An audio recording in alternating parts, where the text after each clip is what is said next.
Baik, Assalamualaikum warahmatullahi wabarakatuh.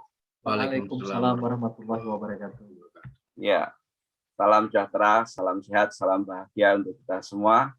Sahabat Sekolah Kader Bangsa Muhyiddin Salib yang saya cintai, saya hormati. Kali ini kita kedatangan orang terhormat, ya, Bapak Dubes kita yang saat ini beliau menjabat sebagai Duta Besar RI untuk Kazakhstan merangkap Republik Tajikistan. Ya, sejak tahun kemarin 25 Oktober 2001. Kira-kira begitu, dan saya lebih mengenal beliau lewat media-media sebagai seorang aktivis yang produktif. Ya, terakhir beliau menulis di sebuah media yang beliau tulis adalah kebetulan yang kita juga ingin belajar bersama, yaitu tentang demokrasi. Nah, kalau kita lengkapi atau kita bicarakan demokrasi ini secara luar biasa, secara banyak, tapi saya ingin menukik dari masalah demokrasi yang selama ini dijalankan, ya, kita berjalan di Indonesia. Demokrasi di atas banyaknya orang yang masih bodoh, banyaknya yang orang masih miskin, ini betapa tantangannya luar biasa. Hingga saya selalu mengatakan, gimana nih pemimpinnya ini? Apakah pemimpin ini hasil demokrasi atau hasil pragmatisme yang orang bisa membeli karena demokrasi? Maka kami judul, demokrasi ini untuk siapa? Apakah untuk kaum kecil atau untuk kaum besar? Nah, ini yang jadi persoalan. Nah, maka bukan itu yang ingin nanti saya disampaikan, tapi lebih bagaimana sih sebetulnya demokrasi harus dijalankan, ya, faktor-faktor apa yang harus dimiliki oleh negara kalau mereka bisa menjalankan demokrasi. Karena kita tahu semua setiap 4 tahun sekali, ya, 5 tahun sekali, ya, kita dihadapkan pada persoalan yang sangat terang benderang, adanya money politik yang beredar dari mana-mana. Ini juga jadi masalah kita. Nah, ini juga bagian dari pemikiran demokrasi, ya. Oke. Nah, untuk itu barangkali kita ingin mendapatkan insight lah tentang pengalaman Mas Fajrul ini yang sudah malang melintang di dunia demokrasi, khususnya karena diawali sebagai seorang aktivis di PB, dan itu menjadi luar biasa menurut saya. Dan sekarang beliau dipercaya oleh pemerintah menjadi dubes, tentunya ada bagian yang penting untuk didelegasikan oleh beliaunya. Tidak berlama-lama, sambil nunggu teman-teman join, nggak apa-apa Pak, ini langsung disiarkan oleh TV Risa. Terima kasih TV Risa yang sudah memberikan ruang untuk komunikasi dengan publik, karena ini disiarkan langsung yang sudah punya 38.000 subscriber, luar biasa. Oh, Kerja keras mereka. Iya.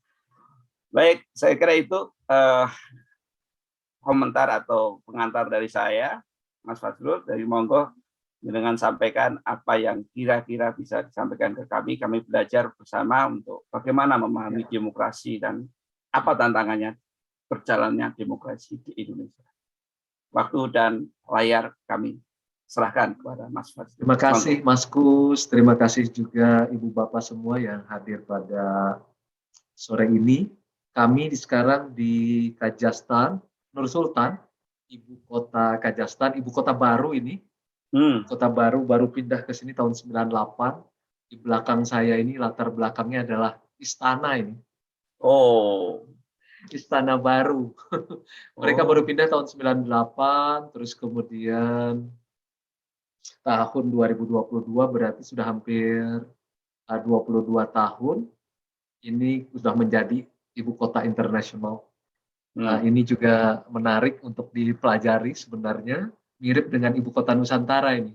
Dulu dia ada di Almaty, 1.200 km dari sini, tapi sekarang pindah ke ibu kota baru Nur Sultan. Sekarang jam 15.14 karena 1 jam lebih mundur. Dan kami sekarang berpuasa pada hari ke-7, ini Mas Kus. Yes. Di sini sekarang hari ke-7 berpuasa. Kami mulai tanggal 2. Dan menarik sih di sini mazhabnya Hanafi. Oh, Hanafi ya. Hanafi. Jadi Ketika minggu pertama saya ada di sini, sholat Jumat, cuma saya sendiri yang amin, orang lain nggak ada aminnya. Jadi Oh itu gitu ya. Oh. seorang demokrat memang harus belajar tentang realitas sosial juga, supaya jangan salah. Oh nggak ada amin ya. Oke oke Nggak oke. ada aminnya di sini. Oke, baik. Terima kasih banyak, Mas Kus, dari Sekolah Kader Bangsa. Berbahagia sekali saya bisa bertukar pikiran lah dalam hal ini, karena saya tidak ingin terlalu berteori-teori begitu, karena juga pertanyaannya Mas Kus di dalam meme-nya itu saya lihat lebih pertanyaan praktis, demokrasi untuk siapa. Itu memang pertanyaan yang menghujam sepanjang 76 tahun Republik Indonesia ini berdiri. Tapi memang alhamdulillah para tokoh-tokoh bangsa kita seperti yang menjadi idolanya SKB, Sekolah Kader Bangsa, seperti Pak Cokro Aminoto. Iya. Saya lihat risalah-risalah beliau itu sangat bagus, dan juga pertanyaannya sama dengan kita, yaitu bagaimana membuat satu pemerintahan yang betul-betul secara politik melibatkan semua pihak, secara ekonomi, kemudian juga membuat sejahtera semuanya, secara sosial juga membuat semuanya merasakan adanya kesejahteraan. Saya pikir juga yang ditulis oleh Pak Agus Salim juga yang sangat terkenal, pernyataan beliau memimpin adalah menderita, itu juga membuat semacam tombak juga di dalam kepala kita. Aduh, ini bagaimana sebenarnya. Dan terakhir sebenarnya saya ketika Mas Kus tadi menyebut tentang tulisan saya tanggal 18 Desember 2021 sebelum saya berangkat ke Kazakhstan, saya memang menulis untuk Kompas tentang habitus demokrasi. Sederhananya sebenarnya tentang karakter demokrasi sebenarnya itu. Makanya mungkin Mas Kus membaca itu, habitus demokrasi, itu tentang karakter demokrasi. Kebetulan saya, disertasi saya lebih banyak berbicara tentang analisis habitus. Habitus itu adalah satu konsep yang dikembangkan oleh Pierre Bourdieu, itu seorang sosiolog dari Prancis sebenarnya. Dia mencoba melihat bagaimana manusia dengan lingkungan itu bisa saling berdialektik. Jadi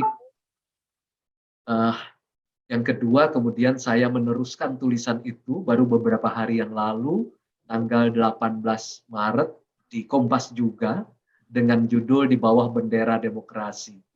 Sebenarnya kedua tulisan itu mirip dengan kecemasan dari Sekolah Kader Bangsa. Jadi sebenarnya ini sama-sama cemas ini.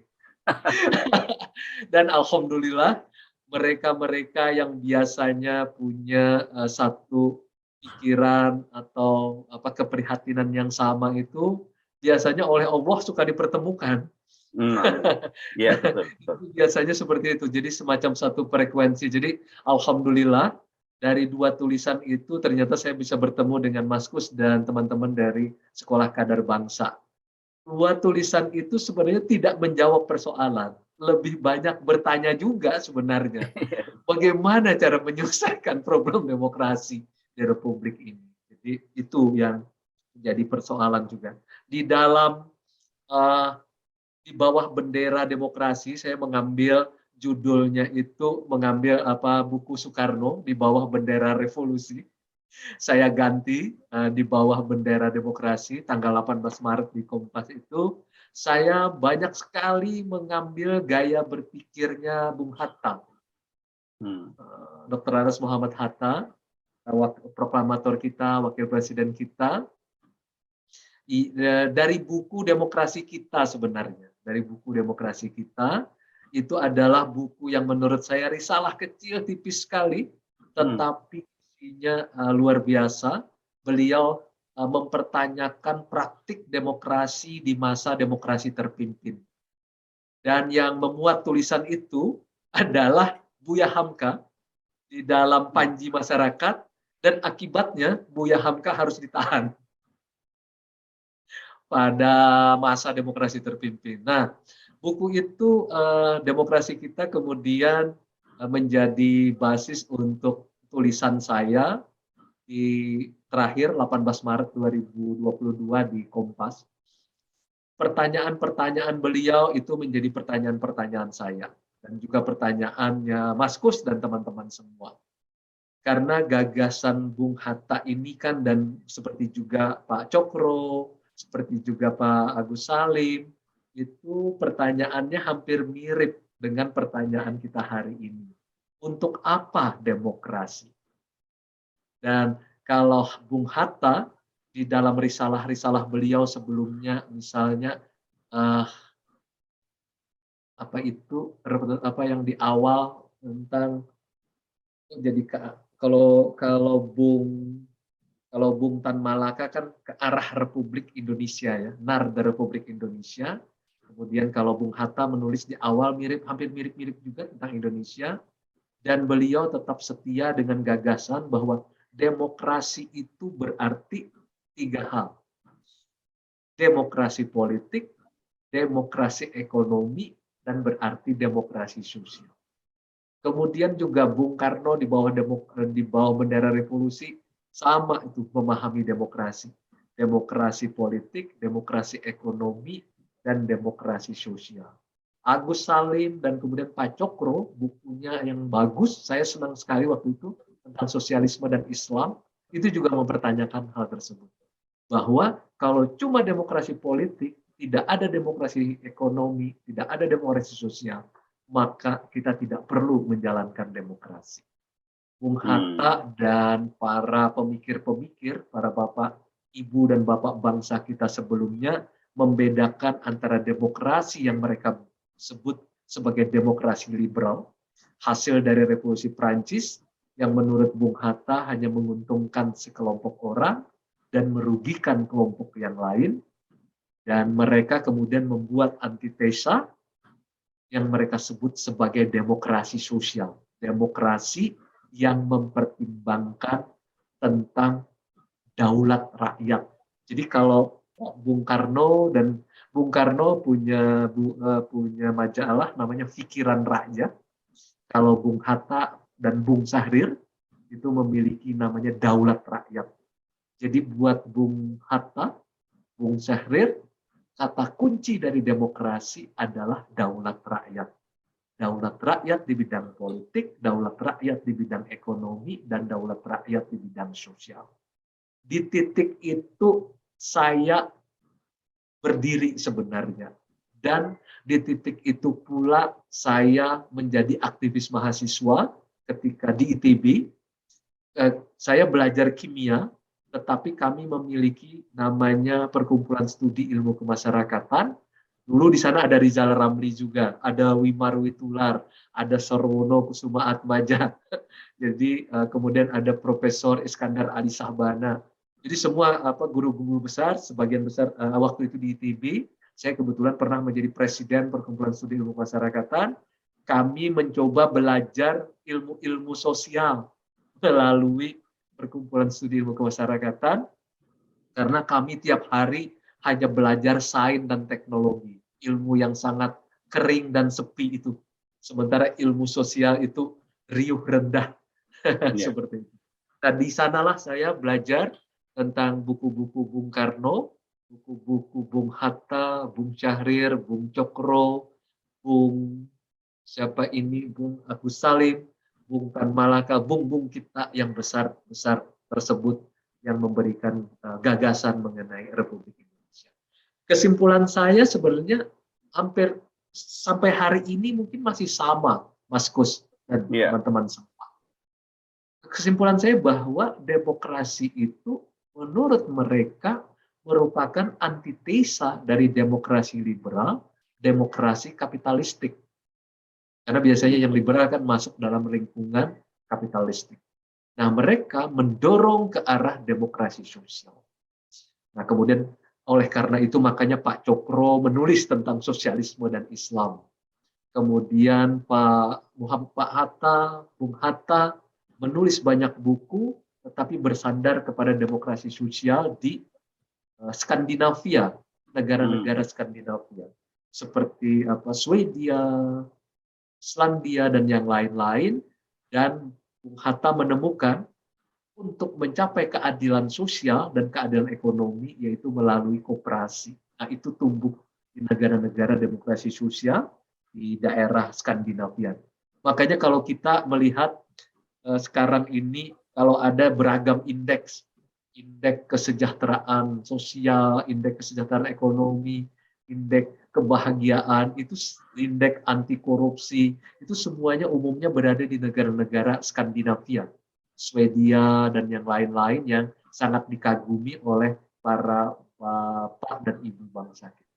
Nah, jadi di awal saya ingin mengatakan bahwa berangkat dari cara berpikir bapak dan ibu bangsa, saya mendefinisikan demokrasi adalah daulat rakyat di bidang politik, di bidang ekonomi, dan di bidang sosial. Dan andelalah itulah juga yang mendasari perjuangan tahun 1945 melawan kolonial, 1966 melawan satu zamannya Pak Bung Hatta dan kemudian Pak Buya Hamka yang kemudian harus berhadapan dengan tembok penjara tahun 74, gerakan mahasiswa 78, 80-an zaman saya sampai 98, semuanya terpesona dengan gagasan Bung besar itu. Terutama ingin mengatakan bahwa demokrasi itu adalah daulat rakyat di bidang politik, di bidang sosial, dan di bidang ekonomi. Bukan seperti yang ada di negara-negara liberal yang tidak terlalu peduli dengan daulat rakyat di bidang ekonominya, walaupun memang kemudian mereka juga melakukan kritik terhadap ekonomi yang terlalu menimbulkan ketimpangan yang kapitalistik tersebut. Nah, itu awalnya. Kemudian yang kedua, jadi awalnya bahwa saya mendasari pemikiran saya berdasarkan gagasan-gagasan dari para guru-guru bangsa seperti Pak Cokro, Pak Agus Salim, Pak Bung Hatta, Bung Syahrir, Bung Karno, Bung Tan Malaka, dan Bung besar yang lain. Karena mereka menurut saya sampai pada satu titik kulminasi yang kita perlukan adalah demokrasi, sementara isinya harus berdaulat rakyat di bidang politik, ekonomi, dan sosial. Di titik itu yang titik pertama saya bergerak, Mas Kus. Kemudian di titik kedua, ketika saya bergerak sebagai aktivis eksponen reformasi 98, saya tentu melakukan kritik berdasarkan perspektif para bapak dan ibu bangsa itu sebenarnya. Saya waktu itu ditahan di ITB, saya pimpinan mahasiswa, sempat ditangkap saya dan harus menjalani penjara 3 tahun. Pledoi saya meniru Bung Karno. Bung Karno pledoinya berjudul Indonesia Menggugat. Saya membaliknya, menjadi menggugat Indonesia. Itu judul pledoi saya, dan saya dibuang ke Nusa Kambangan waktu itu. Jadi saya kemudian merasakan juga, oh rupanya yang dituntut oleh para bapak-bapak bangsa itu ternyata tidak berjalan, dan karena tidak berjalan lalu menghantam kepada saya sebagai pimpinan mahasiswa. Banyak sekali waktu itu mahasiswa yang ditahan tahun 80-an sampai 90-an. Nah, pledoi itu yang berdasarkan para pikir para bapak ibu bangsa, judulnya adalah Menggugat Indonesia. Apa yang saya gugat sebenarnya, yaitu tidak berjalannya gagasan demokrasi dari para bapak dan ibu bangsa sebenarnya. Nah, kemudian setelah reformasi, saya kemudian berada di dalam pemerintahan karena diajak oleh Presiden Joko Widodo untuk membangun demokrasi dan reformasi, menjalankan cita-cita reformasi. Saya bersedia waktu itu bergabung dengan Pak Jokowi dengan alasan karena Pak Jokowi mengatakan bahwa saya ingin menjalankan cita-cita demokrasi yang dikembangkan melalui gerakan reformasi 98. Saya bilang, kalau Bapak bersedia menjalankan cita-cita reformasi 98, saya bersedia bergabung dengan Bapak gitu ya, menjalankan agenda-agenda tersebut. Yang sampai hari ini kemudian kan cita-citanya memang masih penuh secara politik, ini yang sulitnya minta ampun, yaitu bahkan pertengkaran hari ini Mas Kus dan teman-teman, pertengkaran mengenai masa jabatan presiden, presiden dipilih langsung, kemudian kepala daerah dipilih langsung, itu masih jadi perdebatan. Dan kemudian bagaimana membuat kesejahteraan ekonomi, bagaimana menghilangkan ketimpangan, itu juga masih menjadi perdebatan. Dan saya baru merasakan pertarungan itu ketika menjadi orang di dalam pemerintahan sampai sekarang. Nah, dua tulisan saya di Kompas itu sebenarnya sekali lagi merupakan refleksi saya untuk kembali membawa semangat reformasi itu ke dalam pemerintahan dan juga ke dalam kehidupan masyarakat. Saya di dalam tulisan itu, kalau di awal kan saya mengatakan, saya mengambil demokrasi itu sebagai daulat rakyat di politik, ekonomi, dan sosial. Nah, di tulisan saya di Kompas dari 18 Desember sampai 18 Maret itu perenungan saya bahwa demokrasi secara yang kami bangun pada hari ini lebih bertumpu pada 3 hal, yaitu pertama, yaitu membangun struktur demokrasi, yaitu lembaga-lembaga demokrasi. Seperti ada MPR, di dalamnya ada DPR, dan kita berhasil dengan perjuangan demokrasi menghasilkan DPD. Walaupun DPD masih belum seperti yang kita harapkan. Karena DPD tidak seperti DPR, tidak seperti di Amerika, ada senator seperti itu.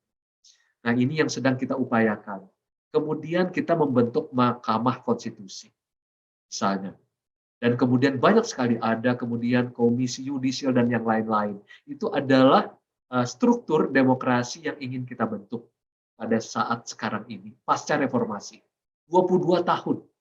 Kemudian yang kedua, kita ingin membangun juga regulasi-regulasi yang sifatnya demokratis. Itulah awalnya kita melakukan amandemen terhadap Undang-Undang Dasar 1945. Semua turunan dari Undang-Undang 1945 itu kita buat regulasi-regulasi yang sifatnya demokratis. Dan yang ketiga, ini yang terkait dengan pertanyaannya Pak Mas Kus, yaitu habitus demokrasi, karakter demokrasi.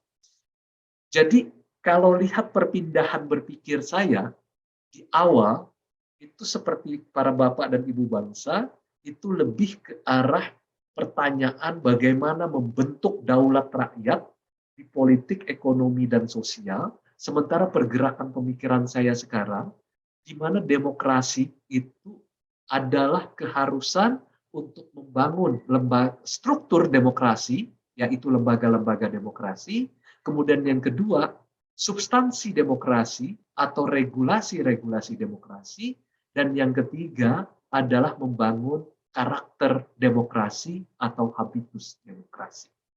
Jadi itu pergerakan pemikiran saya sebenarnya sekarang ini. Sekarang lebih prosedural. Di awal lebih filosofis, Mas Kus. Awalnya. Sekarang lebih prosedural, karena menurut saya apabila kita tidak menata lembaga demokrasi, tidak menata regulasi demokratis, dan tidak membangun karakter demokratis, maka semua cita-cita yang di awal, yaitu daulat rakyat itu nggak berjalan. Jadi pergerakan pemikiran saya seperti itu, Mas Mus. Awal sangat abstrak. Mengambil gaya-gaya berpikir para bapak ibu bangsa. Sekarang gaya berpikir saya lebih praktis, yaitu di 3 hal terutama. Yaitu mencoba membangun lembaga-lembaga demokratis, membangun regulasi-regulasi demokratis, dan kemudian membangun karakter demokratis, orang-orangnya. Karena kalau orang-orangnya tidak demokratis, maka masyarakat demokratis itu tidak akan pernah terjadi, tidak akan pernah ada. Nah, ada sedikit refleksi saya tentang perjalanan reformasi. Mungkin nanti akan ditampilkan oleh Bung Andi, silakan Bung. Nah, terkait dengan regulasi demokrasi. Salah satunya adalah amandemen Undang-Undang Dasar 1945. Di amandemen pertama, kita mati-matian untuk nomor satu adalah membuat agar masa jabatan presiden itu hanya 2 periode. Saya belajar dari demokrasi kita Bung Hatta, kritik beliau terhadap demokrasi terpimpinnya Bung Karno lebih ke arah di mana kekuasaan tidak terbatas. Bung Karno 22 tahun berkuasa. Kemudian saya belajar di masa hidup saya, di masa pemerintahan Soeharto, 32 tahun tanpa batasan kekuasaan. Nah, salah satu yang menurut saya ciri reformasi itu, demokrasi yang diperjuangkan secara melalui reformasi, yaitu adalah pembatasan masa jabatan presiden hanya 2 kali. Periodenya yaitu pasal 7. Itu adalah puncak dari gerakan reformasi. Makanya kenapa saya tersengat ini Mas Kus, ketika ada orang yang tiba-tiba ingin mencabut itu, ingin mengubah itu. Saya dengan seluruh jiwa dan raga saya melawan. Walaupun saya berada di dalam pemerintahan. Saya pernah juru bicara presiden, saya sekarang duta besar, dan dalam beberapa hari ini saya mengeluarkan pernyataan tentang 2 periode harga mati, dan kemudian saya bercerita tentang pertemuan terakhir saya dengan Presiden Joko Widodo sebelum saya berangkat ke Kazakhstan. Saya menceritakan bahwa Presiden Joko Widodo itu tetap setia terhadap dua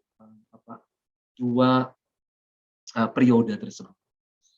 Nah, itu yang bisa ini sebentar saya akan lihat. Nah, ini apa yang saya lihat sekarang di dalam masa reformasi dan bagaimana agenda reformasi ini nanti bisa membangun apa yang kita sebut sebagai negara demokrasi konstitusional. Saya ingin menegaskan yang ingin saya sebut sekarang adalah demokrasi konstitusional, yaitu demokrasi yang berdasarkan undang-undang dasar. Seperti itu. Nah, jadi ini bagian ketiga dari diskusi kita ini, pancingan diskusi dari saya. Saya tidak ingin mengajar, tapi saya ingin memancing saja. Bagian pertama, saya belajar tentang demokrasi dari para ibu dan bapak bangsa, bahwa demokrasi itu adalah daulat rakyat di bidang politik, ekonomi, dan sosial, dan yang lain-lain. Kemudian di bagian kedua, saya mengatakan, pasca reformasi, saya menyibukkan diri saya untuk memikirkan bahwa demokrasi itu adalah perubahan pada lembaga-lembaga demokrasi, pada regulasi-regulasi demokrasi, dan pada karakter atau habitus demokrasi. Nah, di titik ini saya ingin masuk satu bagian mengenai apa saja yang menurut saya harus dirubah untuk mencapai demokrasi yang kita inginkan. Yang sekarang ini kita menyebutnya, tadi saya menyebutnya demokrasi konstitusional, tapi saya juga seringkali bolak-balik menyebutnya juga sebagai demokrasi Pancasila. Ini juga demokrasi Pancasila ini sudah saya tulis untuk Kompas juga pada beberapa waktu yang lalu. Nah, di masa reformasi saya melihat kondisinya begini. Di masa 67 sampai dengan 98, saya lahir tahun 64, jadi saya tahun 67 baru berusia 3 tahun. Masa itu tidak terlalu saya kemudian masuk menjadi mahasiswa ITB pada usia sebelum 17 tahun sebenarnya. Nah, di sanalah saya mempelajari dan berhadapan secara langsung dengan situasi yang saya sebut di bagian pertama ini adalah masa anti demokrasi.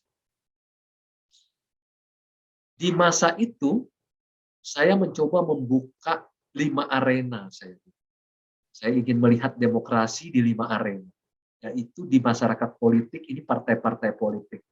Pada saat itu kita sama-sama tahu hanya ada beberapa 3 partai politik, yang kemudian juga di masyarakat ekonominya itu hanya ada keluarga presiden, keluarga cendana itu dengan semua kekuasaan ekonominya ditambah dengan sejumlah konglomerasi di sana.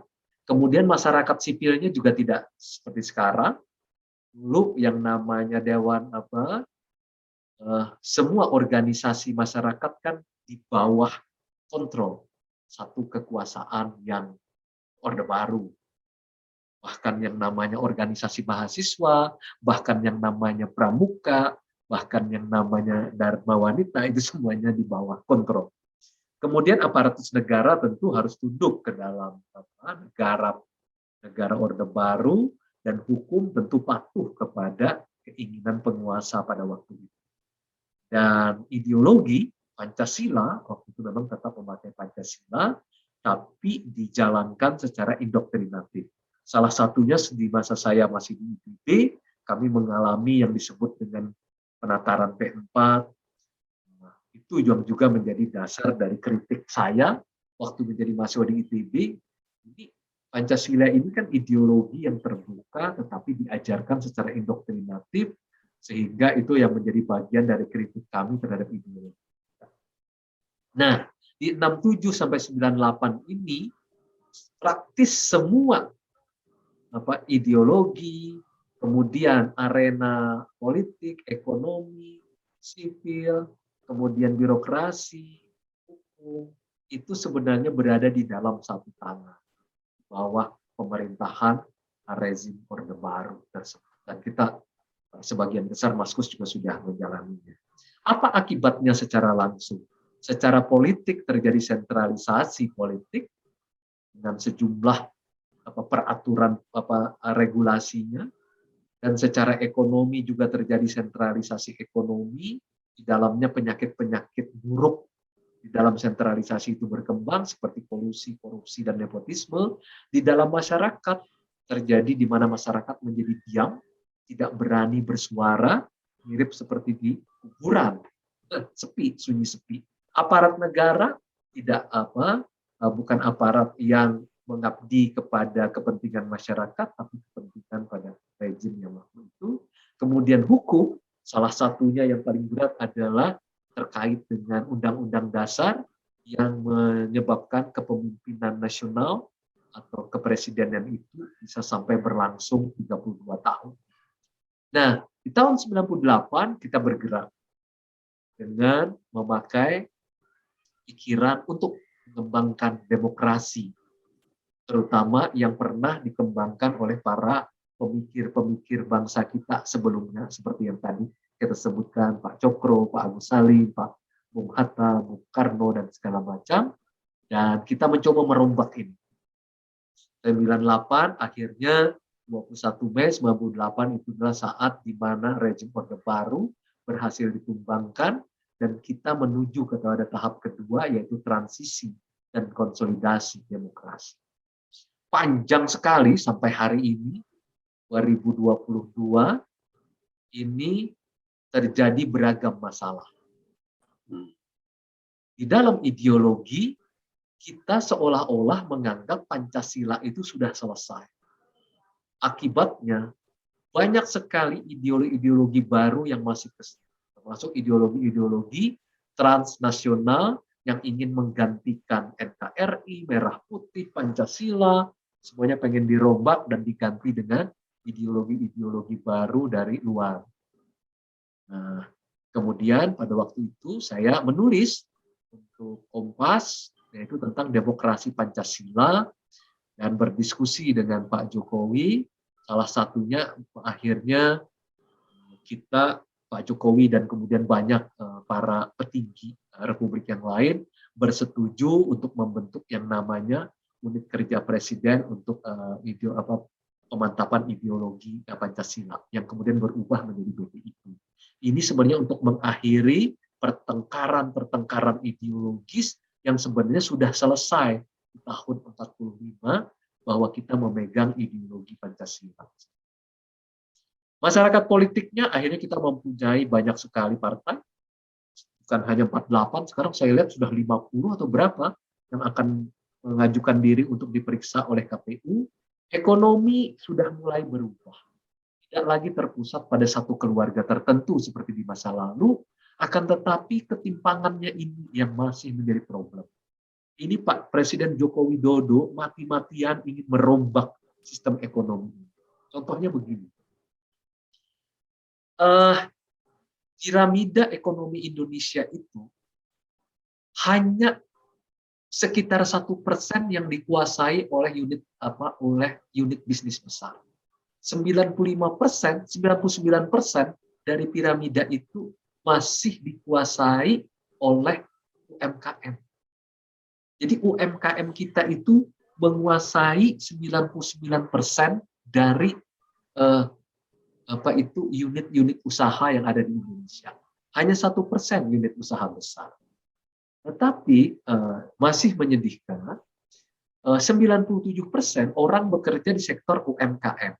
Yang bekerja di sektor unit besar itu sekitar 3%. Dan berapa sumbangan ekonomi dari UMKM terhadap kue nasional? UMKM itu menyumbang 60%. Sementara unit usaha besar 40%. Kelihatan jadi timpang. Sementara UMKM-nya 99%, tapi sumbangannya 60%. Sementara unit usaha besar yang hanya menampung 3% dari tenaga kerja, itu menyumbang 40% dari ekonomi Indonesia. Nah, di sini pertanyaan Mas Kus muncul. Untuk apa reformasi? Untuk apa demokrasi? Kalau ternyata di ekonomi kita masih juga belum terjadi apa yang kita sebut pemerataan. Tetapi menurut saya economic society ini sudah mulai berubah, setidaknya di masa Pak Jokowi menjadi presiden sampai 7 tahun terakhir. Mati-matian beliau ini menyoroti piramida ekonomi ini.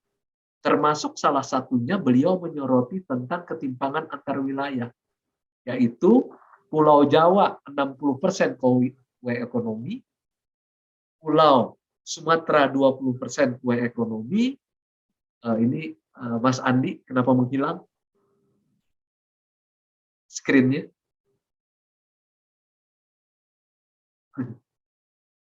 Ya, Mas Andi, tolong Mas Andi.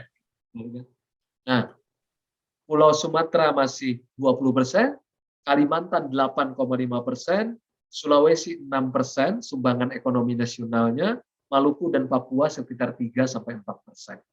Nah, Presiden Joko Widodo memindah ibu kota ke tengah, ke Pulau Kalimantan. Ini dalam upaya untuk mendorong pemerataan ekonomi. Karena beliau meyakini tanpa gerakan yang sifatnya revolusioner, maka tidak akan mungkin terjadi pemerataan ekonomi antar wilayah ini. Jadi IKN itu adalah salah satu upaya untuk menjawab pertanyaannya Mas Kus. Demokrasi ekonomi itu untuk siapa? Nah, Pak Jokowi melihat dari piramida ekonomi Indonesia dan dari ketimpangan antar wilayah, memang kalau tidak ada satu tindakan yang revolusioner, maka tidak akan ada pemerataan yang betul-betul substantif. IKN itu adalah salah satu upaya yang kebijakan yang revolusioner menurut saya untuk menimbulkan pemerataan ekonomi antar wilayah. Nah, ini juga menjawab bahwa apakah demokrasi ekonomi kita itu bisa berjalan. Tetapi ini tentu masih panjang. Misalnya nanti apabila antar wilayah sudah mulai agak merata, nanti antar kelompok bagaimana? Antar orang bagaimana? Nah, ini menjadi pertanyaan-pertanyaan yang harus kita bangun terus-menerus.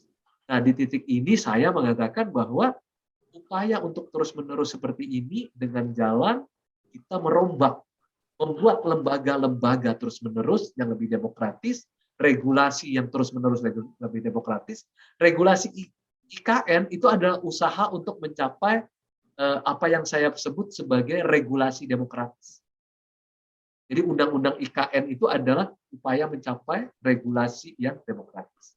Dan Presiden Joko Widodo selama 7 tahun ini berusaha mengubah karakter. Jangan berpikir bahwa apa yang ada ini sudah seperti ini saja. Salah satunya adalah mengubah cara berpikir agar orang menyadari memindahkan ibu kota ini adalah cara untuk memeratakan ekonomi. Itu sebenarnya menurut saya mengubah karakter. Beliau ingin menawarkan, kalau Anda memang memiliki karakter demokratis, maka Anda mestinya bisa menerima bahwa demokrasi ekonomi itu harus dikerjakan dan ekonomi itu harus dimeratakan antar wilayah, kemudian antar sektor, dan kemudian antar golongan, dan kemudian antar orang atau itu menurut saya juga adalah upaya untuk melakukan perubahan pada cara berpikir yang demokratis, karakter demokratis. Belum lagi lembaga-lembaga. Contoh saja, saya masih bisa menyebut bahwa kita dulu menginginkan agar DPR dan DPD itu satu, Pak, seimbang. Ininya sama, bisa membuat undang-undang, bisa untuk budgeting, bisa pengawasan. Tetapi di awal reformasi, ternyata DPD ini tidak memiliki fungsi yang sama seperti itu. Jadi dia hanya bisa mengusulkan tentang undang-undang, tentang budget, kemudian juga tentang pengawasan. Nah, ini salah satu perjuangan agar kita mengubah regulasi demokrasi sehingga DPR dan DPD itu berada paralel, punya kekuatan yang sama.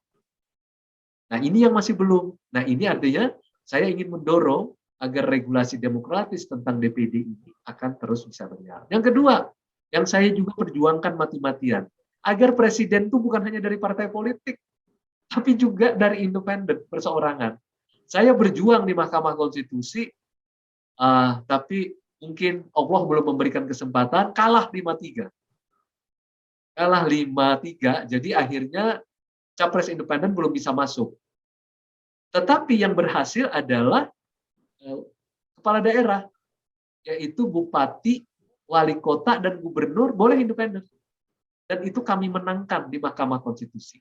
Itu artinya mengubah regulasi yang tidak demokratis menjadi demokratis. Salah satunya adalah diperbolehkannya capres kepala daerah atau bupati, wali kota, dan gubernur independen untuk ikut bertarung melawan bersaing, berkompetisi dengan gubernur, wali kota, dan bupati dari partai politik. Nah, itu salah satunya. Dan itu juga saya menawarkan karakter baru untuk mengatakan bahwa setiap orang itu punya hak yang sama untuk memilih dan dipilih. Baik melalui partai politik maupun melalui yang namanya perseorangan. Nah, tapi sayang, Pak, gagal perjuangan saya. Waktu itu saya mengajukan diri sebagai calon presiden independen, saya yang kalah 5-3, dan mudah-mudahan ini memerlukan amandemen sekarang karena tidak boleh lagi masuk ke MK, harus melalui amandemen. Walaupun ini amandemen agak berbahaya sekarang ini. Seperti kotak Pandora, tapi saya percaya kalaupun nanti ada amandemen tentang PPHN, saya yakin bahwa semua anggota DPR dan DPD mereka itu adalah para negarawan, sehingga mereka bisa membatasi diri mengenai apa yang akan mereka amandemen. Nah, bagian terakhir tadi dari slide ini, mana slide-nya? Slide-nya menghilang. Mana ya slide-nya? Mas Andi mana ya? Nah, oh iya. Nah, di slide terakhir ini, saya membayangkan bahwa dari sejak 2019 ke 2024, ini Pancasila sudah menjadi ideologi bersama, jadi demokrasi Pancasila bisa kita kembangkan, tetapi tidak lagi secara indoktrinatif, tidak lagi ada orang yang mempropagandakan anti Pancasila, tetapi Pancasila dan demokrasi kita kembangkan dalam masyarakat yang terbuka, yaitu masyarakat yang mengutamakan dialog, masyarakat yang mengutamakan musyawarah segala macam yang merupakan ciri-ciri dari bangsa kita. Harapan saya sih tentu sampai tahun 2019 ini kita terus maju. Kemudian sampai dengan sekarang 2022 kita juga terus maju menghadapi segala tantangan. Harapan kita politiknya semakin demokratis, ekonominya semakin demokratis, masyarakat sipilnya juga semakin demokratis, aparatur negara makin demokratis, dan juga regulasi juga semakin demokratis, dan orang di dalam masyarakat yang terbuka ini selalu mengutamakan dialog dan musyawarah menurut saya. Jadi saya ingin menutup diskusi ini, semacam pancingan pemikiran ini dengan mengambil kata-kata bijak dari Konfusius. Dia bilang,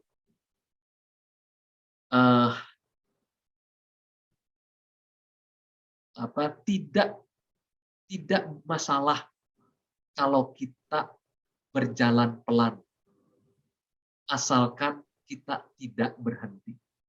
Itu yang selalu saya pikirkan tentang upaya menegakkan agenda reformasi dan menegakkan demokrasi.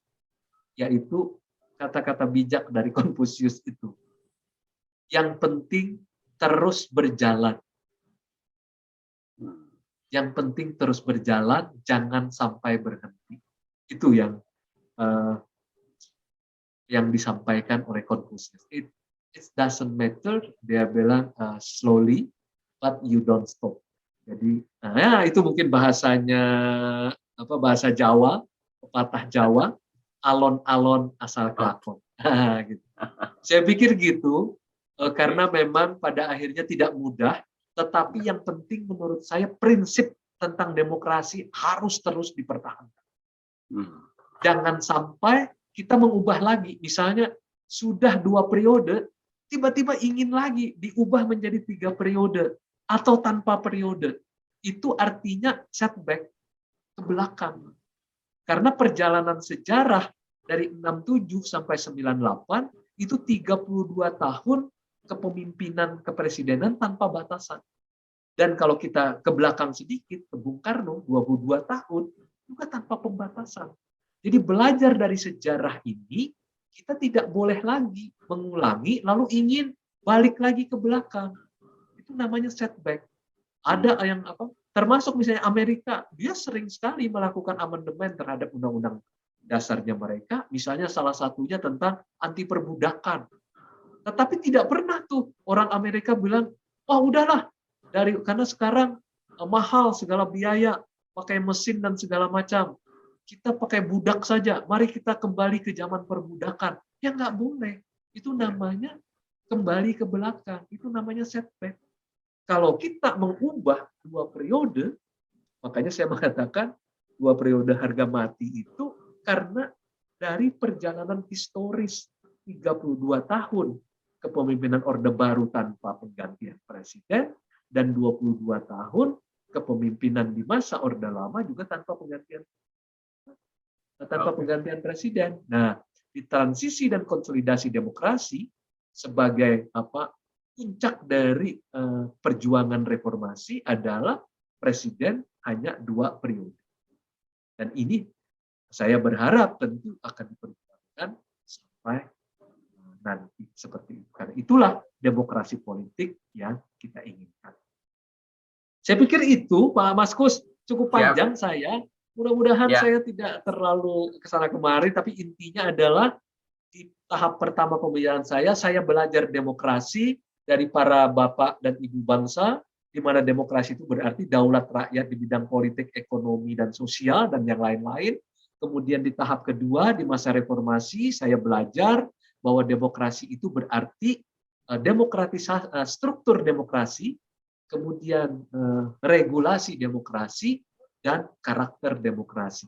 Dan yang di bagian ketiga, saya memperlihatkan bahwa perjalanan kita sudah cukup jauh untuk menerapkan demokrasi dari 6798 yang anti demokrasi, terus masuk ke transisi dan konsolidasi demokrasi sampai hari ini menuju ke arah yang kita sebut nanti demokrasi Pancasila atau demokrasi konstitusional.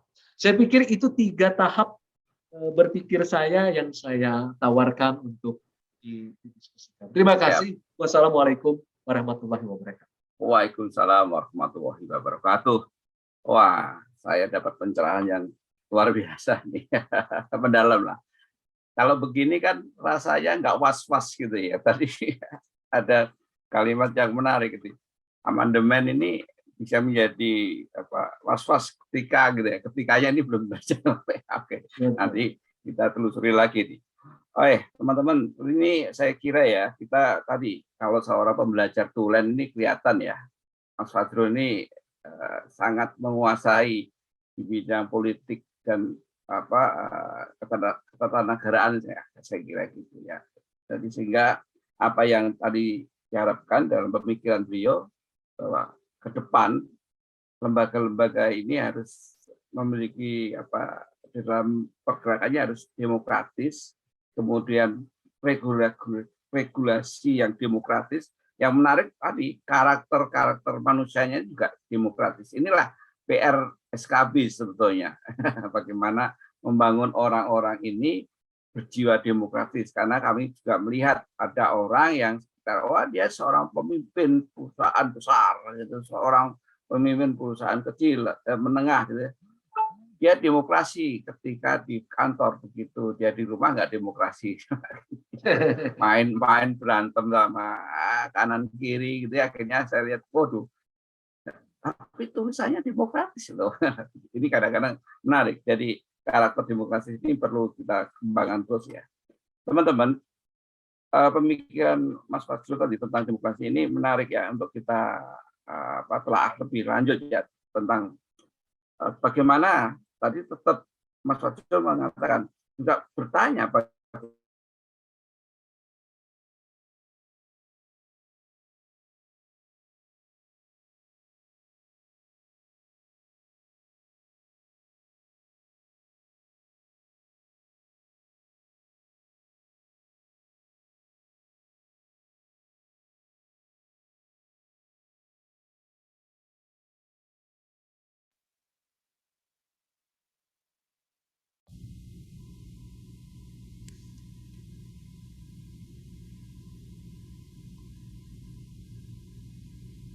Hilang suaranya ya, Mas. Oh iya, sepertinya sinyal ini Pak.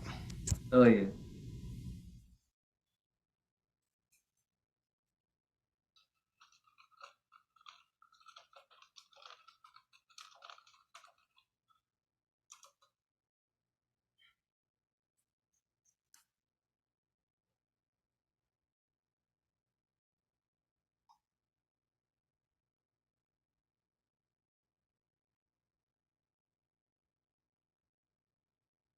ya, maaf.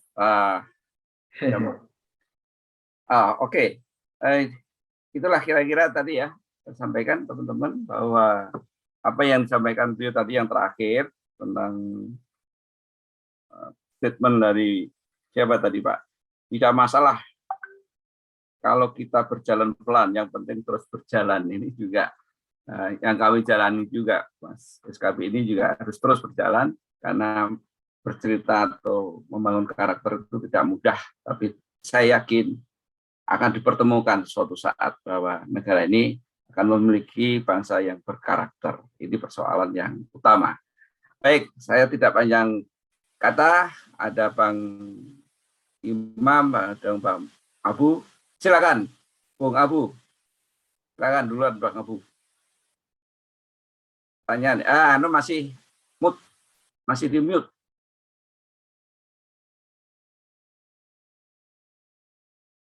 Halo, masih di mute.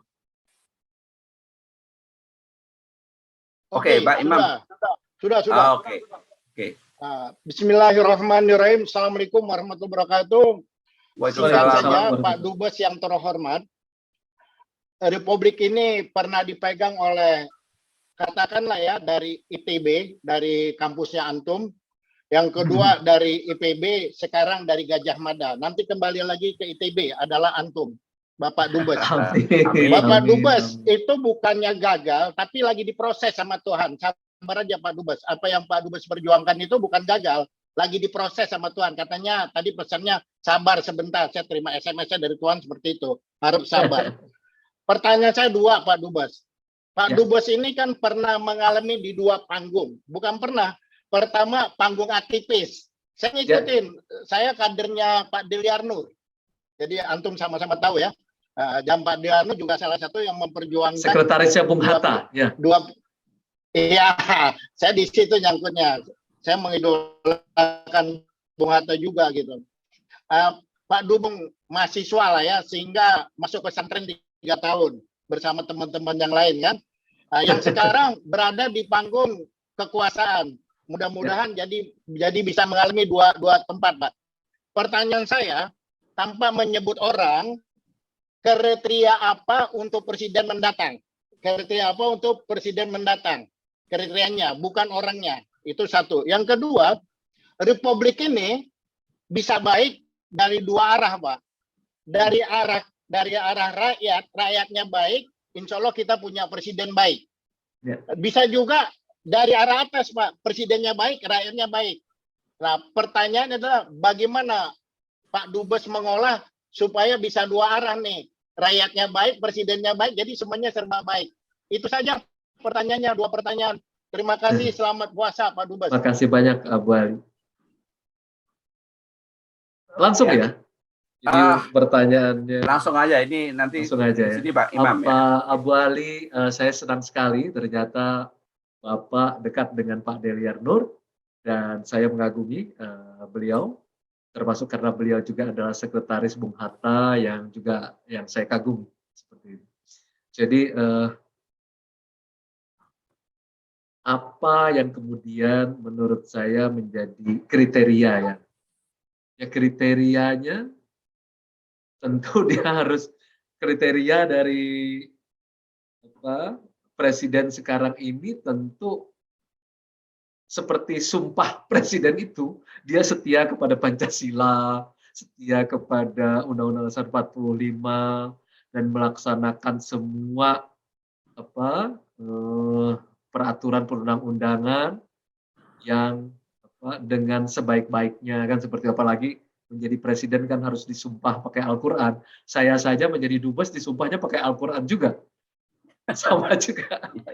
Sama dengan dengan presiden dan wakil presiden. Saya pikir mungkin kriteria pertama yaitu tentang kesetiaan terhadap Pancasila, Undang-Undang Dasar 45 itu menjadi sangat penting menurut saya. Karena kalau dia tidak setia kepada Pancasila dan Undang-Undang Dasar 45, terutama pada misalnya orangnya tidak mau ingin mengubah-ubah Undang-Undang Dasar 45 saja, ya saya jadi agak sulit juga.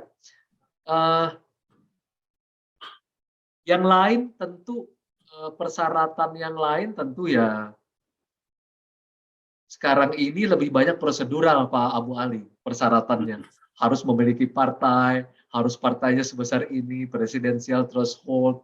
Tapi pada intinya sih sebenarnya menurut saya kriteria kalau belajar ke belakang, saya mengagumi seperti saya bilang bahwa dasar-dasar pemikiran saya, akar-akar pemikiran saya adalah berasal dari para bapak-bapak dan ibu bangsa, dari Pak Cokro, Pak Agus Salim, Pak Bung Hatta, Bung Karno, Bung Sahrir. Saya mencoba satukan seperti itu.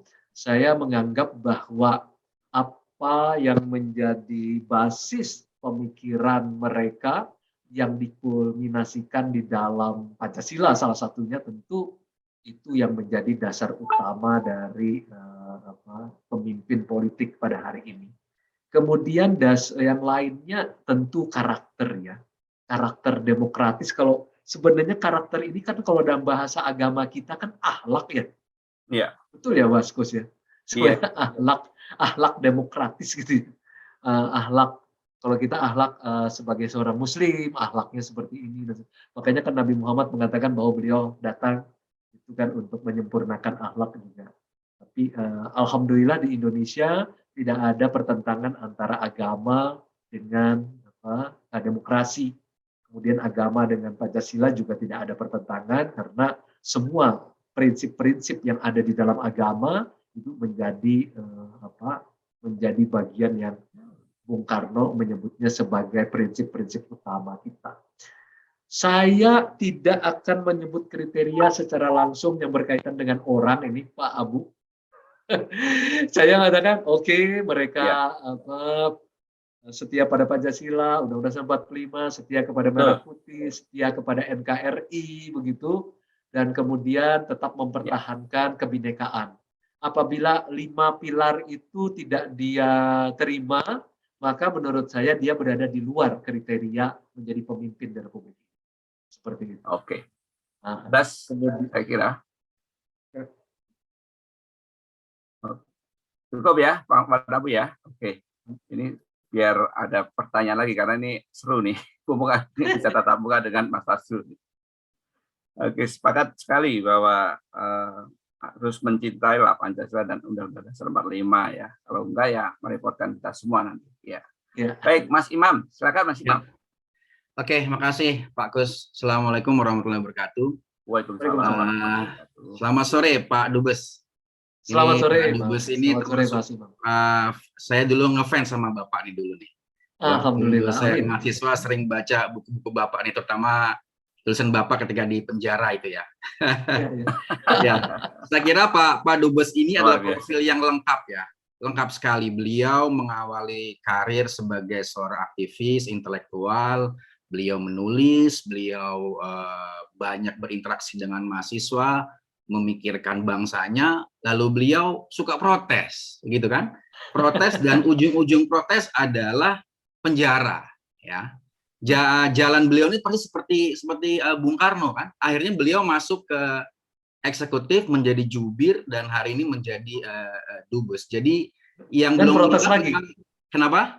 Dan protes lagi. Protes 2 periode. yang belum lengkap cuma 1, beliau belum jadi presiden ya gitu ya. Oke, baik Pak Dubes, saya ada 2 pertanyaan. Yang pertama adalah dari sekian banyak kajian-kajian yang Pak Dubes baca, Pak Dubes seminarkan, dialogkan ya dari para tokoh bangsa kita, versi Pak Cokro, versi Bung Karno, Bung Hatta, Bung Syahrir, tentu kan itu mereka mengeluarkan masterpiece pemikiran yang sangat genuine, sangat powerful, mewakili bangsanya, mewakili zamannya, mewakili pemikirannya, mewakili keadaan zaman saat itu. Dan kita pahami bersama bahkan konstitusi kita, pembukaan preambul UUD kita itu banyak orang yang menamakan itu adalah pembukaan dan konstitusi terbaik di dunia. Gitu.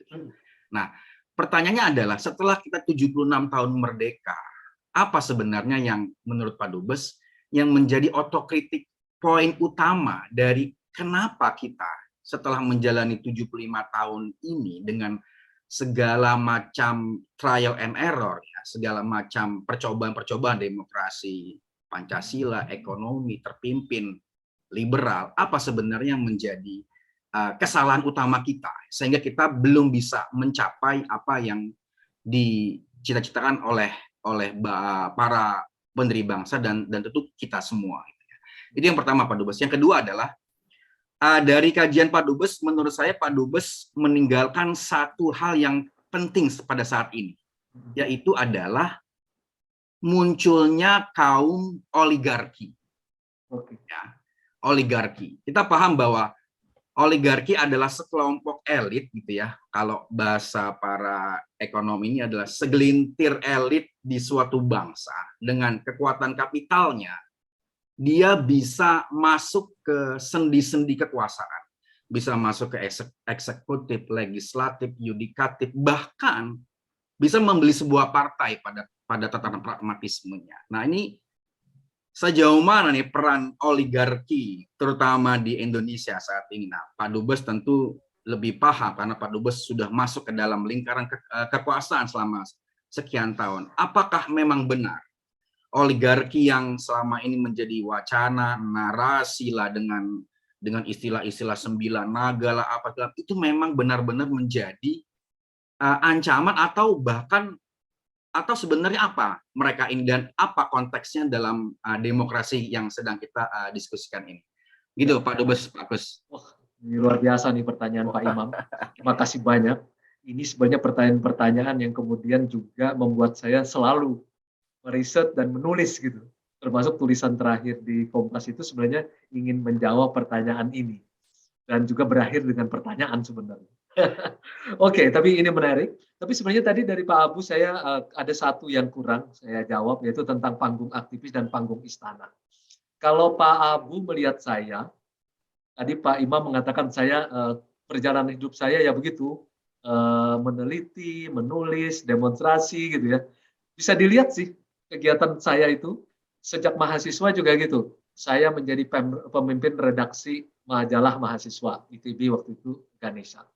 Saya kemudian punya kelompok studi namanya Perkumpulan Studi Ilmu Kemasyarakatan. Saya punya yang namanya Komite Pembelaan Mahasiswa dengan teman-teman. Itu kerjanya berdemo-demo itu. Jadi saya tuh melengkapi hidup saya dengan 3 arena, yaitu di arena penulisan atau medianya, kemudian di arena intelektualnya, dan di arena aksinya. Dan hari ini kalau bapak-bapak melihat saya sebenarnya masih sama. Saya baik di panggung aktivis maupun panggung istana, saya tetap menulis sebagai intelektual dan sebagai akademisi. Saya tetap kemudian juga bicara di mana-mana di media. Kemudian saya juga tetap sebenarnya menjadi aktivis juga. Saya seringkali menyebut diri saya aktivis yang ada di istana sebenarnya. Karena itu karena misalnya hari ini aja, semua orang ribut nih gara-gara saya menulis hanya sebenarnya cuma 4 kata di semua media sosial saya, Instagram, Twitter, segala macam, Facebook, yaitu dua periode harga mati. Semua ribut senegeri ini dalam 2 hari ini. Semua medsos, semua media massa, sampai kemudian saya harus menjelaskan kembali kemarin, dan kemudian juga penuh di media massa. Mereka menganggap bahwa saya adalah, tadi ada tulisan bagus dari Pak Ilham Bintang, mereka mengatakan bahwa saya adalah Jokower yang menyempal katanya. Keluar dari jalur. Yang lain katanya menyetujui 3 periode, saya satu-satunya orang yang nggak setuju. Padahal saya adalah orang terdekat Jokowi sejak tahun 2012. Saya mendukung Jokowi, saya berkawan dengan Jokowi tahun 2012 ketika masih wali kota, kemudian mendukung beliau jadi gubernur DKI, dan mendukung beliau jadi presiden 2 kali, dan saya jadi juru bicara presiden, jadi dubes, tapi saya tetap menyatakan sikap saya. Karena saya belajar ini dari para bapak pemimpin bangsa ini yang menjadi tokoh-tokohnya sekolah kader bangsa. Prinsip itu nomor 1. Bung Hatta, wakil presiden, proklamator, ketika prinsip terlanggar, beliau mundur, nggak ada masalah. Jabatan buat Bung Hatta itu bukan sesuatu yang menjadi beban dalam hidup kita. Buat Bung Agus Salim yang menjadi idola di XKB juga. Jabatan, harta, dan yang lain-lain itu hanya aksesoris. Yang terpenting itu adalah integritas. Jadi kalau kita disuruh memilih antara integritas dengan jabatan, jabatan kita buang. Integritas itulah yang membentuk karakter kita. Akhlak kita itu kan integritas kita.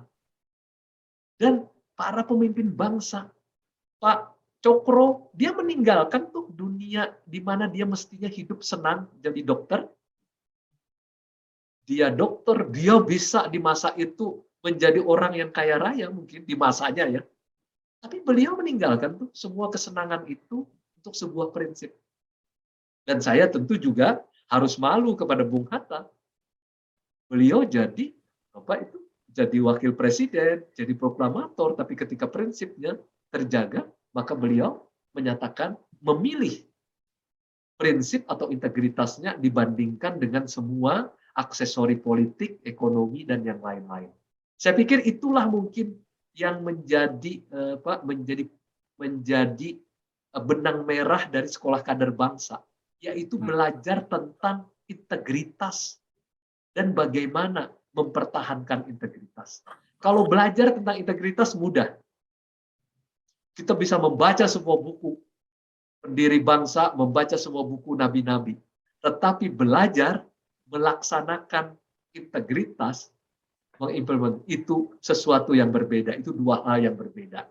Jadi sekolah kader bangsa ini selain belajar tentang integritas atau karakter dari para pemimpin bangsa, yang kedua harus dites. Tesnya di dalam dunia nyata. Bagaimana menerapkan integritas atau karakter itu dalam kehidupan sehari-hari. Nah, ketika orang bertanya, saya biasa aja. Saya bilang, saya aktivis di istana, saya aktivis juga. Sekarang jadi dubes, aktivis juga saya.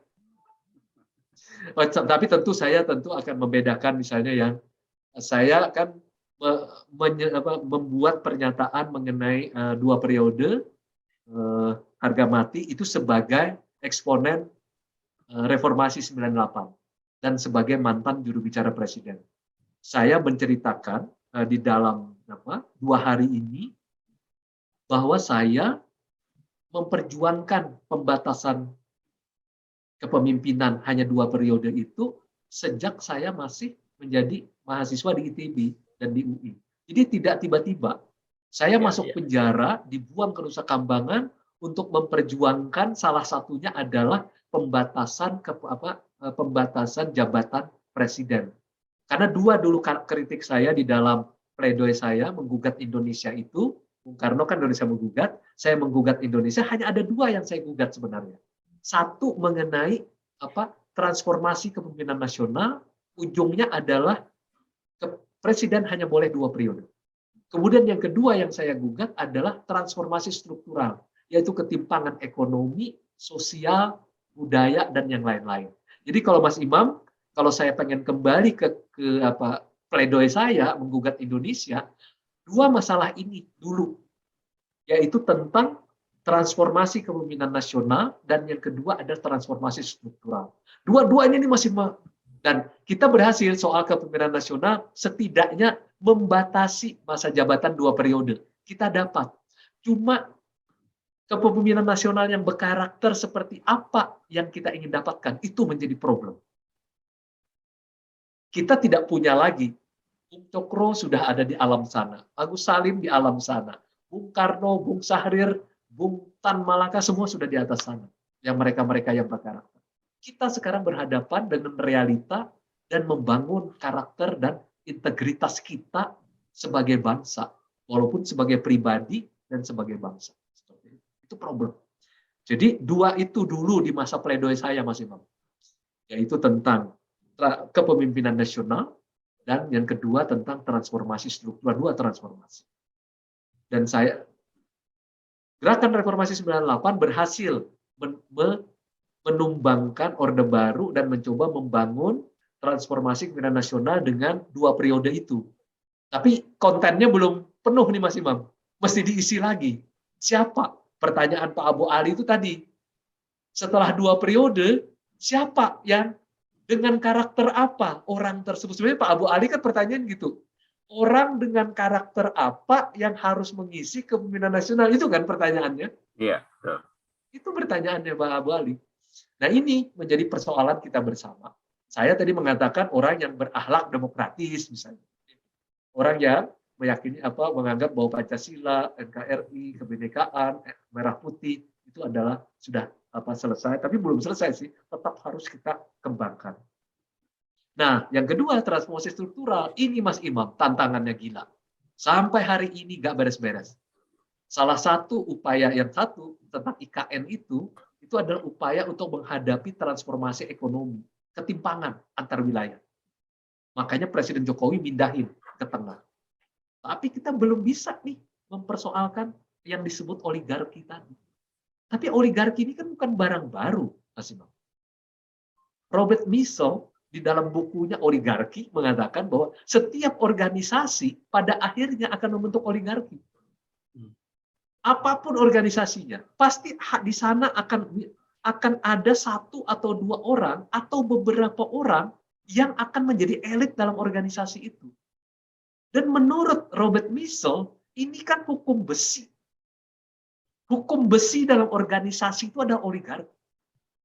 Apapun, Anda sebut aja organisasi apapun, di dalamnya itu pasti hanya 1, 2, 5, atau 10 orang yang menjadi elit. Bahkan satu organisasi yang mengatakan dirinya, itu misalnya orang-orang yang di daerah sini dulu ya, Soviet itu yang mengatakan dirinya demokrasi yang proletar gitu ya, itu tetap juga pemimpin partainya yang menjadi oligarki.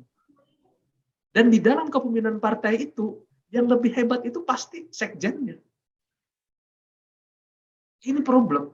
Nah, yang menjadi pertanyaan kita, persoalannya adalah bagaimana menghadapi kutukan Robert Michel ini. Dia mengatakan ini oligarki adalah hukum besi organisasi. Jadi kalau sekarang ini kita berhadapan dengan oligarki politik, oligarki partai, oligarki lembaga tertentu, oligarki apa-apa segala macam, pertanyaannya adalah bagaimana cara mengobati demokrasi sebenarnya adalah salah satu cara untuk mengobati oligarki. Bung Hatta memilih koperasi itu cara menghadapi oligarki ekonomi. Kenapa? Karena di dalam koperasi satu orang satu suara. Satu orang satu suara itu berarti menghilangkan oligarki politik. Karena kalau tidak satu orang satu suara, maka organisasi itu hanya dipimpin oleh beberapa orang. Sebut saja perusahaan. Perusahaan kan berdasarkan saham. Saham yang paling besar, 60%, 70%, dia pemimpin oligarki. Tetapi dalam koperasi, tidak ada pemimpin oligarki. Idealnya. Tapi coba Anda periksa koperasi. Ada oligarkinya di koperasi itu. Umumnya ketua dan sekjen itu adalah pemimpin oligarki. Iya. Nah itu. Jadi ini sebenarnya bukan problem kita sekarang ini adalah bagaimana memakai demokrasi untuk menghindar untuk apa ya? Menghadapi hukum besi oligarki itu. Itu problemnya sekarang. Bagaimana kita membawa demokrasi kita ini? Bung Hatta menawarkan di ekonomi koperasi. Nah di politik ada nggak bentuk? Nah, ada beberapa di dalam teori kan, kelompok yang di sebelah sangat kiri, dulu komunis misalnya seperti itu ya, mereka mengatakan demokrasi liberal menumbuhkan oligarki, maka dibentuklah demokrasi yang sifatnya proletariat kan? Iya. Tapi tetap juga terbentuk yang namanya oligarki. Apa hasilnya? 70 tahun runtuh tuh Uni Soviet. Salah satunya Kazakhstan ini dan Tajikistan yang melepaskan diri dari Soviet. Pasti dari Soviet. Ya, 30 tahun lalu baru merdeka, tahun 91. Mereka sekarang mencoba membangun sebagai negara merdeka. Dulu oligarki yang memimpin 15 negara Soviet itu adalah dari Rusia sana. Nah, mereka berpikir bagaimana cara menghadapi oligarki politik seperti ini. Jalan satu-satunya adalah ada momentum pecah menjadi 15 negara sekarang. Dua yang sekarang saya cover itu adalah Kazakhstan dan Tajikistan. Kazakhstan sekarang mencoba membangun demokrasinya sendiri, Tajikistan juga membangun demokrasinya sendiri. Seperti itu. Di sana mereka menghadapi problem itu juga. Mungkin Mas Imam mendengar Januari kemarin terjadi pergolakan kan di sini. Iya. Pergolakan dalam tanda petik terhadap oligarki itu Mas Imam. Nah, di negeri kita pergolakannya masih sama terhadap oligarki juga. Saya nggak perlu menyebut nama, sebut sajalah apa saja organisasi yang ada di Indonesia, saya bisa menyebutkan oligarkinya. Iya. Nah, karena Robert Michel itu menulis buku tentang oligarki dan dia akhirnya menemukan yang dia sebut sebagai hukum besi oligarki. Itu pelajaran paling dasar tuh dalam ilmu politik kan. Oke. Siap. Iya. Makasih Pak Dubes. Ya, terima kasih. Ini ada milenial soalnya, ada yang mau nanya nih. Pak Mas Ega Nicholas Ozora ini pemuda kita. Kenapa nggak raise hand aja Mas Ega? Oke. Oh, mau langsung? Ya, silakan. Saya tadi udah nulis pertanyaannya di chat. Selamat sore Pak Jidul, Pak Dubes. Saya Ega Nicholas Ozora, member GNP Indonesia. Saya izin mau bertanya nih Pak, bagaimana cara dan peran kita sebagai anak-anak muda untuk dapat menjalankan demokrasi yang benar Pak? apalagi di zaman-zaman teknologi medsos ini banyak anak muda tuh yang kayak so paling bener gitu, Pak. Kayak di medsos tuh kayak wah dia udah paling ahli daripada ahli. Terus dan bagaimana cara kita juga untuk mewujudkan Indonesia Emas 2045, Pak. Sekarang saya juga mengalami hal tersebut, Pak. Banyaknya ujaran kebencian dan lain sebagainya. Nah, kita sebagai anak muda itu harus apa, Pak? Jadi maksudnya banyak ada orang-orang yang lebih pintar malah ketutup sama Twitter anak-anak muda yang biasanya memprovokasi, Pak. Kayak begitu saya, Pak. Ya, banyak baca buku deh, buku-buku para pemimpin bangsa, pinjem dari Mas Imam, dari Pak dari SKB. Saya belajar pertama tentang demokrasi itu karena membaca buku-buku Babon itu. Dan hebatnya para pemimpin bangsa dulu, buku-bukunya tuh tipis-tipis ya Mas Imam ya, Pak Abu Ali ya. Mereka nyebutnya risalah. Iya, betul. Misalnya kayak ke arah Indonesia Merdeka, jumlahnya cuma 25 halaman gitu ya. Demokrasi kita cuma 20 halaman, perjuangan, nah itu perjuangan kita 25 halaman. Saya pikir saya juga ingin meniru itu kembali tuh Mas Imam, Pak Abu Ali. Karena menarik, Bung Hatta juga dulu bikin buku kecil-kecil.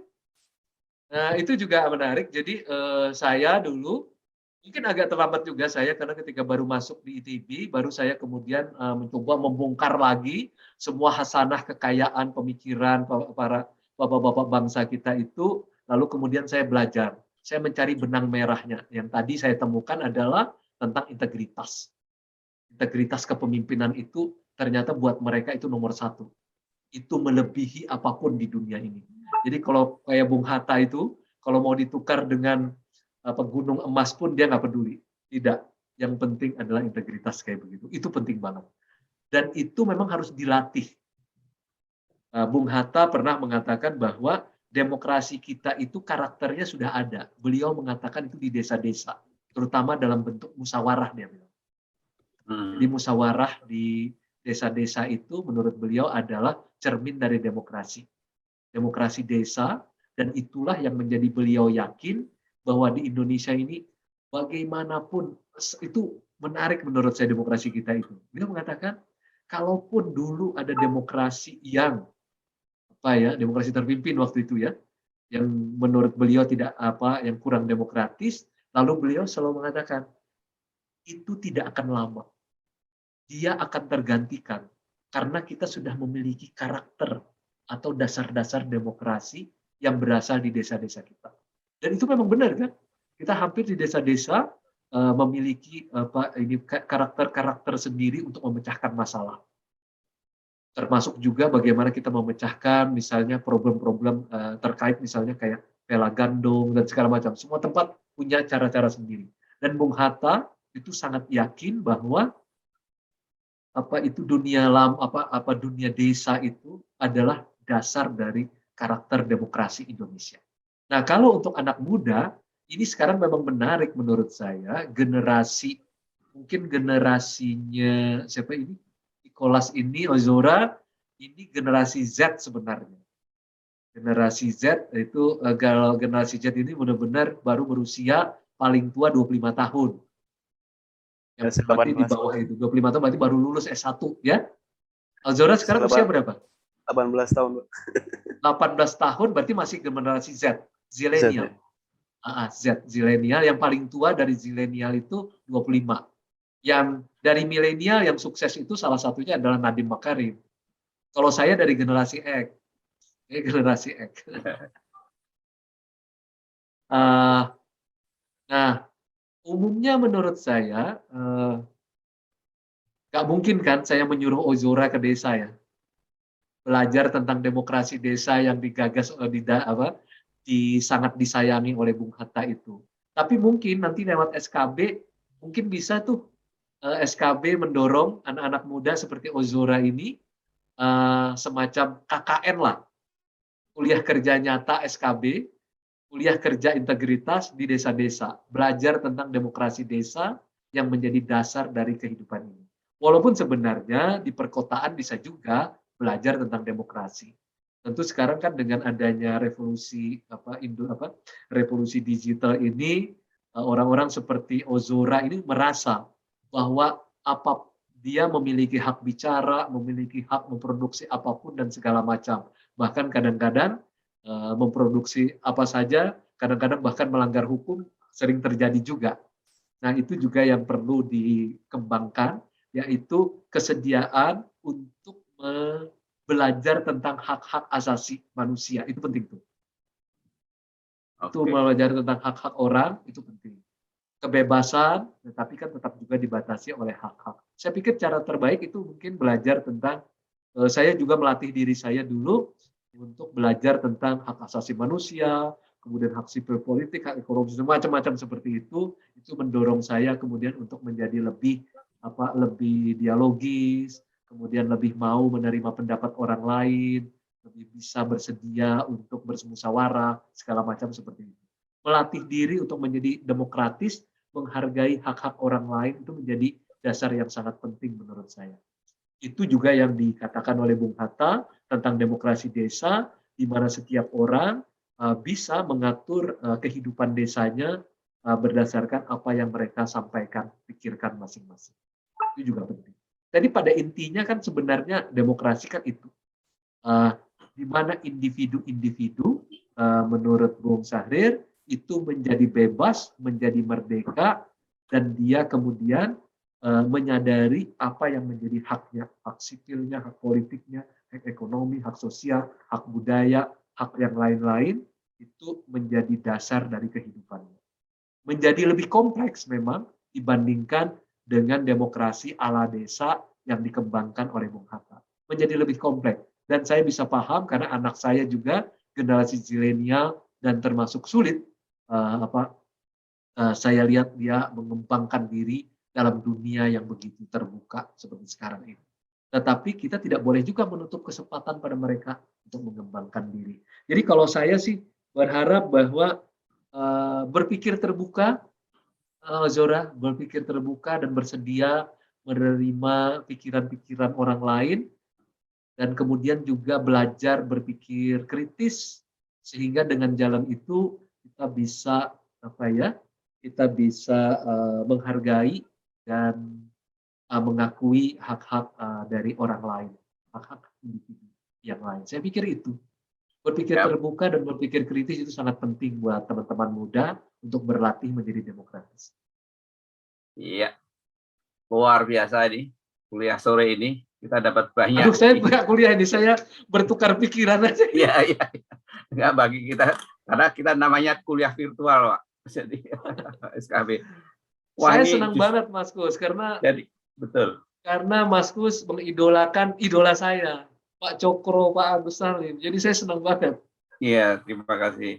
Jadi ini sebenarnya terakhir ini ya pembelajaran yang menarik buat kita semua ya, karena kita juga sebagai istilahnya penggerak perubahan, sehingga kita tahu persis apa yang harus dilakukan oleh Mas Fadil saat mudanya tadi.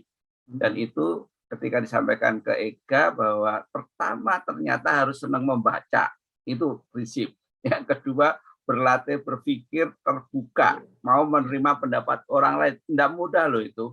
Nah, itu ternyata nilai-nilai yang harus kita kembangkan di anak muda kita. Jadi Mas Fadil, kita ini sebagai orang-orang yang generasi X, Z itu harus banyak masukan. Terakhir tadi yang saya inginkan tadi, betul-betul ini yang menjadi bagian penting buat saya pribadi ya, sudah saya catat bahwa ternyata ketika ingin jadi seseorang demokrat gitu ya, seseorang penggerak massa, penggerak negara, aktivis itu ya tadi dimulai dari membaca. Soalnya sekarang ini adalah bagaimana membuat anak kita senang membaca, ini yang PR besar juga. Betul. Tapi saya ingin sekali lagi nih, pertanyaan dari saya nih, Mas Fadil. Saya ini galau dengan situasi selalu 5 tahun terakhir ini, selalu kalau 5 tahun selalu mengatakan bagaimana ya cara kita meredam money politik di negeri ini. Barangkali punya konsep, karena saya sedang menjalankan pengarahan kepada teman-teman muda untuk yuk saya bikin acara terbuka untuk membuat mereka menjadi lomba pidato yang saya jangan pilih caleg busuk gitu ya, ini usaha kami ya. Kemudian saya akan coba nanti lomba bikin poster juga gitu ya. Karena ingin mempengaruhi saja bahwa saya ingin rakyat ini tahu persis persoalan di situ. Mungkin ada pandangan sedikit, 3 menit lah tentang itu. Iya, penegakan hukum sih Pak. Kalau semua pelanggaran itu kemudian penegakan hukumnya berjalan dengan ini, itu tidak akan ada yang berani. Sebenarnya semuanya sudah lengkap tuh regulasinya. Cuma memang tidak dijalankan dengan sepenuhnya. Saya pikir itu problem. Makanya saya ingin pertanyaan Bapak saya kaitkan dengan Mas Imam juga. Tadi saya mengatakan bahwa di masa saya masih berjuang sebagai aktivis, 2 yang saya kejar yaitu transformasi kepemimpinan nasional dan transformasi struktural. Kemudian yang sekarang saya mengejar yaitu perubahan di dalam lembaga-lembaga, kemudian perubahan di dalam regulasi, dan perubahan di dalam karakter atau akhlak demokrasinya.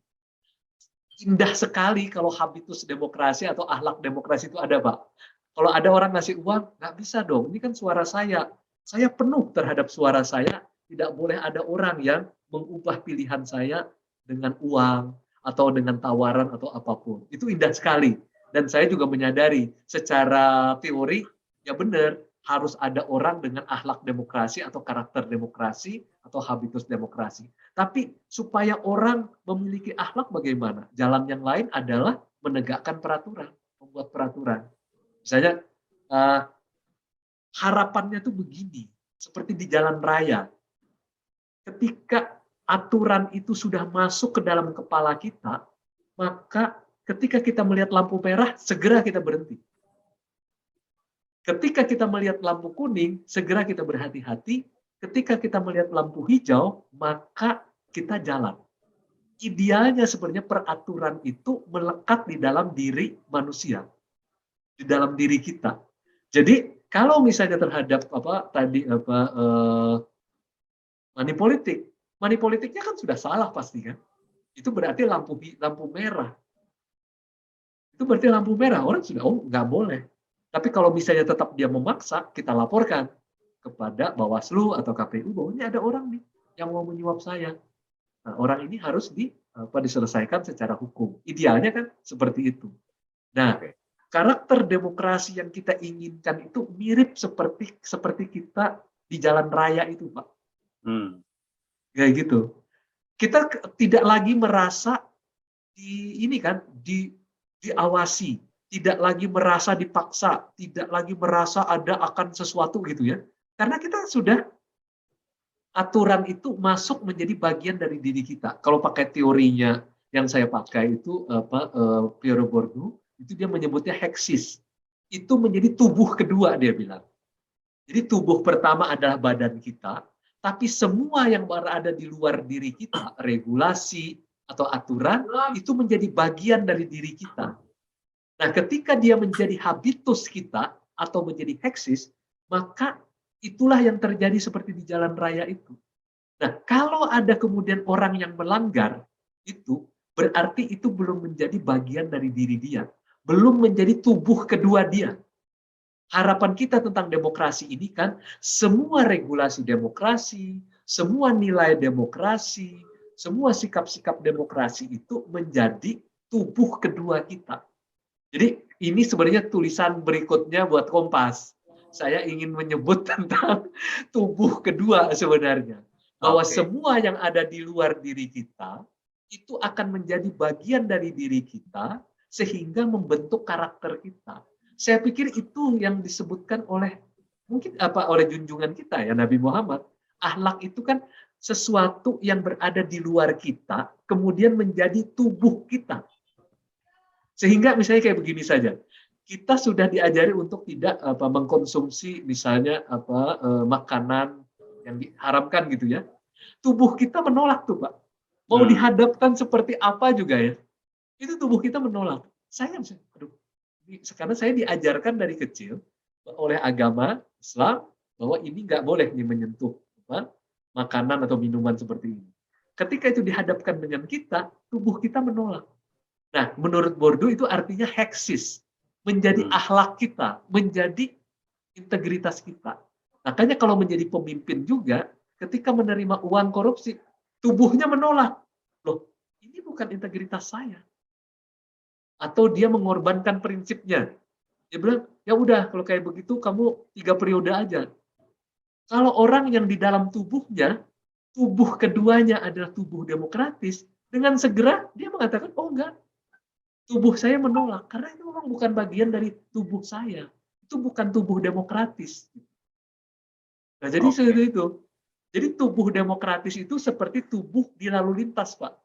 Tubuh lalu lintas itu adalah tubuh ketika kita menikmati lampu merah, kita berhenti, lampu kuning kita hati-hati, lampu hijau kita jalan. Itu tubuh lalu lintas.